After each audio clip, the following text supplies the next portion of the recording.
Bonjour, dans cette vidéo exclusivement sur Nuke, je vais vous montrer comment on peut faire un effet solaire uniquement avec un processus post-production. Premièrement, et c'est très important, vous devez déterminer la taille de votre setup en appuyant sur S lorsque le pointeur de souris est dans le node graph. Vous allez déterminer votre taille de rendu. Une fois que la taille de rendu est déterminée, on va basculer en 3D. Ici, je vais créer une sphère, donc bouton droite, 3D, géométrie, sphère. Je spatialise ma vue et cette spatialisation qui va déterminer la position de ma caméra, puisque ici je vais créer Create Camera. J'ai donc maintenant une sphère, une caméra. Je vais mettre un moteur de rendu basique, le Skyline Render me suffira amplement. Sur caméra, on connecte caméra et sur Object Scene, on connecte la sphère. Je connecte le viewer. Je reviens en 2D et automatiquement je vais avoir ma sphère qui est ici, qui actuellement n'est pas vue parce qu'elle est recouverte avec aucune information additive, mais néanmoins elle existe bien puisque si je regarde en mode alpha, voici la sphère. On revient en RGB. Sur internet, j'ai trouvé en 2K une texture pour faire la surface du soleil. Et en plus, j'ai trouvé une image pouvant me servir de fond. Ces deux images sont importées dans l'environnement de Nuke. Sur la sphère, je prends le soleil comme texture. Sur cette image, je vais mettre un reformat pour être sûr qu'elle correspond au processus de rendu. Je le mets en background dans le processus de rendu.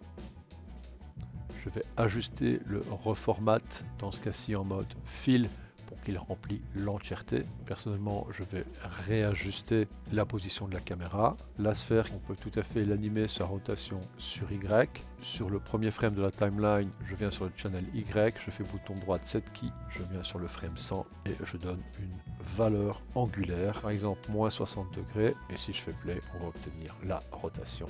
Je ferme toutes les propriétés. On va essayer de faire bouger la surface maintenant. Pour cela, sur la texture, on va utiliser un noise. Je regarde le noise. Je vais faire un merge. Le background va être mon soleil. À l'avant, c'est le noise. Ce noise, je vais maintenant modifier différents aspects, donc par exemple la dureté en modifiant le gain pour qu'il puisse correspondre aux effets de surface du soleil. Là, vous aurez tout le loisir de gérer soit les tailles, les octaves, le gain, voire même éventuellement le gamma. Néanmoins, ce qui va être intéressant, c'est de revenir sur le premier frame et d'animer le Z qui va faire les perturbations de surface. Donc, comme on a vu tout à l'heure, sur le premier frame de la timeline, ici, set key, je viens sur le frame 100.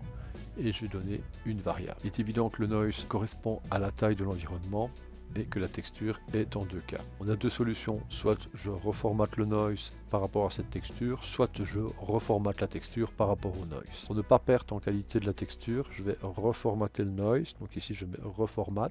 Le reformat est toujours par rapport au root format, donc je vais choisir ici le reformat par rapport au 2K lat long, qui est le format de la texture. Maintenant le mode de merge, je vais le mettre en mode copy, et je vais demander que le output soit une information sous pixel motion. Je vais mettre un eDistort. Le eDistort va prendre les informations de vecteur UV motion et je vais modifier le scale.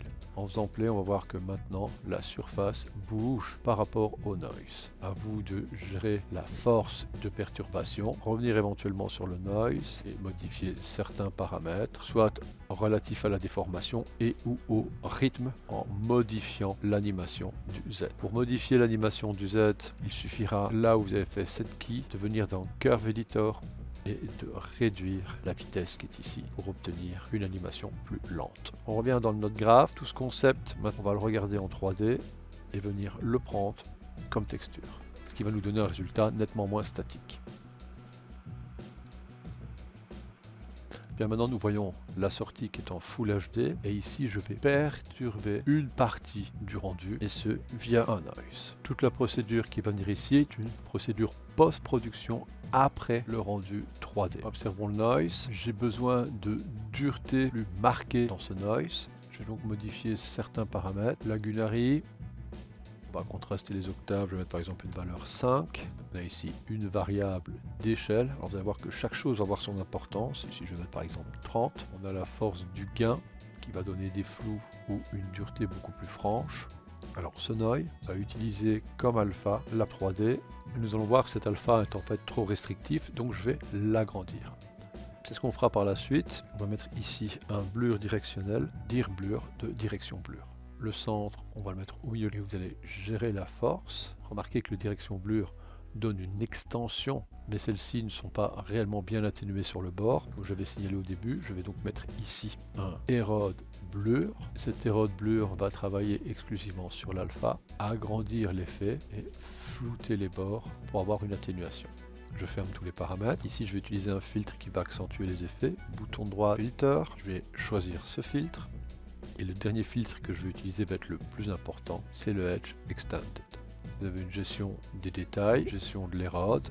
Une des choses importantes à ce stade, c'est de cocher l'option Source is Pre-Multiplied. Vous allez voir, vous êtes amené dans l'érode à remettre des petites valeurs. Pareil pour les forces de détail. Alors vous allez jouer sur ces deux valeurs. Ces valeurs seront tributaires aussi du noise. En effet, si vous revenez au noise, vous allez voir que certaines valeurs peuvent anéantir totalement l'effet du edge ou l'enrichir. Donc je vous conseille toujours de travailler avec des modifications très légères, aussi bien sur la variation d'échelle, sur le gamma, le gain. Et ce qui est très intéressant, c'est lorsque vous allez animer, vous allez avoir des variables additives qui vont être animées. Alors que dans tout ce qu'on vient de faire en post-production, nous n'avons strictement rien animé. À ce stade, vous pouvez enrichir le mouvement en animant le Z du noise. Alors l'animation va être légère, on va venir au premier frame, refaire un set key, venir au dernier frame et mettre une clé d'animation. Par exemple à 1, vous pouvez bien sûr réduire ces rythmes en modifiant les différentes informations que vous avez travaillées. Les plus importantes sont celles-ci et le noise. On va utiliser comme indice de déformation pour déformer le rendu 3D. J'utilise toujours la même technique, je vais faire un merge en gardant B mon rendu 3D. À l'avant, je mets l'effet que je viens de faire, j'ai demandé qu'il soit en mode copy et le output ce sera du motion. Je remets un indice de déformation, un I-Distort, qui va utiliser comme vecteur le motion. J'augmente le scale et je vais avoir une destruction au périmètre qui va au-delà de la 3D, un peu comme les explosions solaires. Le rythme, c'est vous à le gérer. Si vous avez du mal à gérer le rythme, n'oubliez pas que vous avez des outils comme le Offlow qui permet de ralentir tout en gardant une certaine intégrité qualitative à votre vidéo. Donc ici la vitesse est à 0,5, vous pouvez accélérer ou ralentir, l'objectif était de ralentir. Alors l'intérêt, c'est comme je fais ça en post-production, il fait des déformations sur lui-même, mais en même temps aussi sur le background qui aurait comme aspect visuel de donner une réfraction due à la chaleur. Ces effets sont les effets d'explosion, ils vont avoir une tendance à être beaucoup plus lumineux, donc je vais mettre un glow. Vous gérez la brillance et ou la tolérance du glow. Pour l'instant, il agit sur l'entièreté de l'image. Vous allez voir qu'on va modifier ça. Nous, on a l'effet d'explosion qui, encore une fois, est tributaire du noise et de ses paramètres, comme par exemple ici la taille. Le gain influence aussi beaucoup. On voit ici que le gain donne une petite modification, alors que si j'augmente le gain, je vais avoir des modifications beaucoup plus marquées, jusqu'à une déstructuration. Et le gamma a aussi un pouvoir de déstructuration. Et donc ça, forcément, c'est à vous de choisir. Revenons un petit peu maintenant à la finalisation du travail. Je vais refaire un merge. Le background est mon résultat de départ sans aucune déstructuration. Je mets l'autre devant.